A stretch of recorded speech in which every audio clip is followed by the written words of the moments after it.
the whole bamboo scrolls. Because this book was written before printing presses were invented. Yeah. So this is like it had to be rewritten by hand. Either, you know, from oral tradition to writing on bamboo scrolls, passing it down. It's amazing. Yeah. Great book. Gives you a great understanding of how to fight your battles in life. Just really good. I'm sure you use some of those concepts when you're arguing with the ex and actually talking to the greatest one. The greatest one for battling women is back down, shut your mouth, and don't say anything. You know how pissed off a woman gets when you don't say shit? Right. Well, they kind of dig themselves into a corner, and then they realize that there's nothing backing them up into that corner. So could you imagine how stupid you would feel? Just walking backwards into a corner? Right. Realizing that there's you guys remember part of compensation. that book was, you know, what type of element beats another type of element. So if a woman is just fiery and aggressive and going crazy, water. Just go with the flow. Just be water fluid. always beats fire. Become fluid. That's right. That's right. That's right. And yeah, I just love that whole book. I think about it all the time. They're talking about even the shapes. You know, like you can't roll a square log very easily. Right. But how many square logs are there? It has a great foundation. You know, you're building a fort. You want to use square wood. Stones. You know? Yeah. No, you want to use those square because they don't move. But when you're rolling or you want to move something, you need roundness. You know, foundation's great. You want geometric and solid shapes. But if you want movement, you need that spherical Go with shape. something that's easy to move. Yeah, we play ball against a guy who's a solid square log. He doesn't know how to move very well. All right. So what did you do? Like move around him? Just go around him. He has a hard time getting around. You know, he has a great Uh-huh. foundation. You can't box. You can't push him around. He doesn't move anywhere. Doesn't budge. But then he can't really chase you that well either. Wow. Maybe we should give that boy some roller skates. See if you can roll him off the court. No, we need him. Fountain of youth for him. He's No. just an old guy. Is he on your team? Or? The thing that we switch up do all the with time. this guy is to make him ineffective is just throw him the ball and let him dribble. The guy dribbles it off his knee at least 4 times a week, loses the handle of the ball at least twice a week. Shit. Was that part of the art of war? Know thyself? Was that Know your opponent. know your opponent? It's Yeah. not know yourself. Know Because he doesn't yourself know and himself. know your He doesn't know opponent. himself. You know? I mean, he has little hands, stubby hands. Little hands. You don't need to be dribbling. You know? Yeah. You don't need to be ball handling. You have small hands. You know, you Right. pass it, run. Because his I don't say his lateral quick. He's not laterally quick, No. but he has his short bursts of speed, and he can use that well. He sets great picks. He's a good rebounder. He needs to just focus on what he needs to focus on.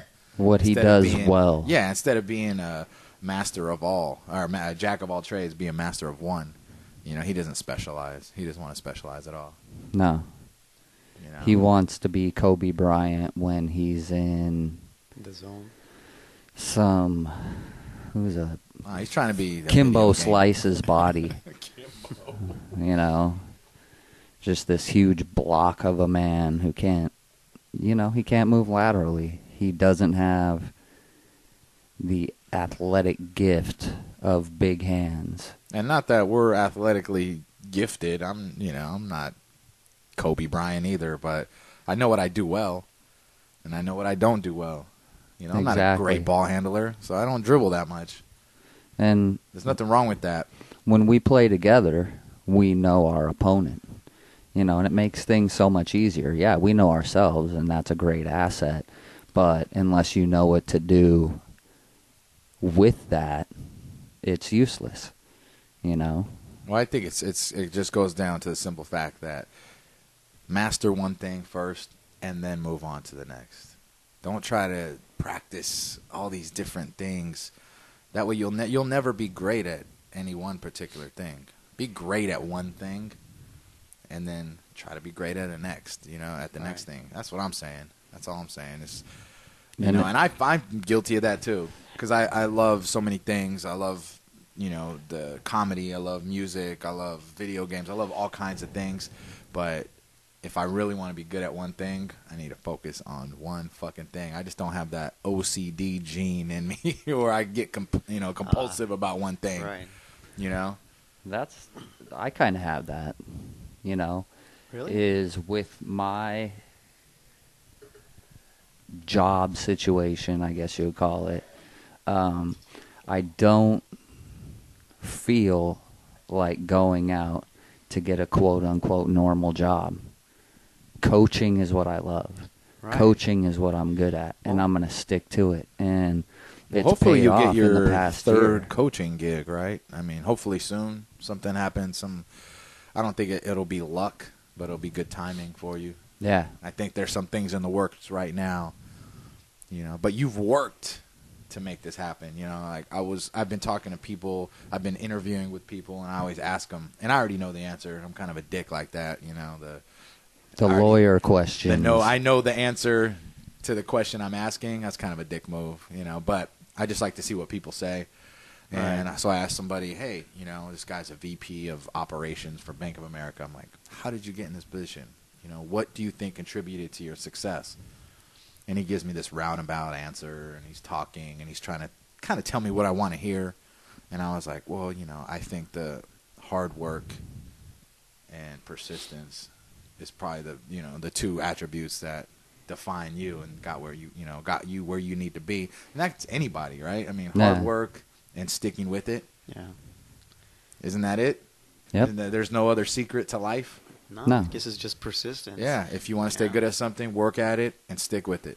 Right? Yeah. But, I think most people out there aren't doing what they're most passionate about. For example, you're passionate about what you do, right? I'm very lucky, and I'm very blessed that way. I have found what I'm good at. I found what I love. And although it brings me in peanut shells, not whole peanuts,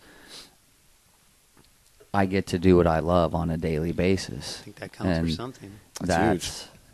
That attributes to my happiness as a person, A lot of people, we have a friend who goes into work every day and goes, fuck, I work for a douchebag. All right, put on my helmet and my Kevlar because I got to go deal with this bullshit all day. Oh, that's pretty sad. And that's where I'm at, and that's where, we talked on the first few shows. My wife and I kind of had some beef, and I was telling her, I was like, getting laid off probably is the best thing to happen to me for a while.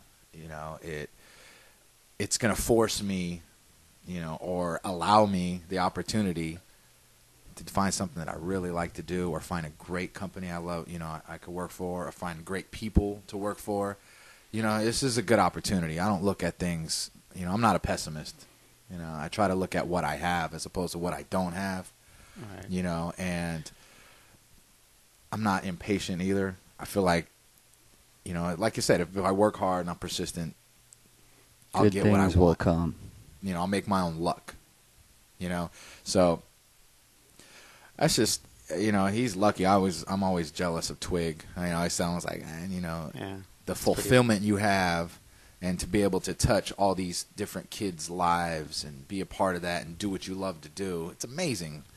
Granted, you're below the poverty line as far as finance goes, but that doesn't matter. That's not how he measures his success. Right, you can't. In terms of dollars. No. And that's how a lot of people measure their success. That's not how I measure my success. And you know what? I probably should be more materialistic and aggressive, but then I wouldn't be true to myself. I'm just not that person. Right. I know money gives you freedoms and opportunities to do things. Like Painter, you bust your ass 6 months out of the year to go on, a 2-3 week trip and do exactly what you want to do. I think that's what money does. It allows you to that freedom. Well, actually, to go travel. It was always over a month every time I did it.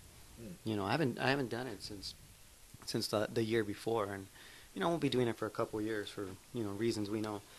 But you're right. I mean, sometimes like when I first started doing it, I would work my ass off, and I would pretty much blow everything, and I'd come back broke. I mean, I'm talking about broke. I think I remember one year I came back with like $6 in a checking account, and I was like, I starved on my way back, and I had to wait 10 hours, to catch one flight to the next to get back home.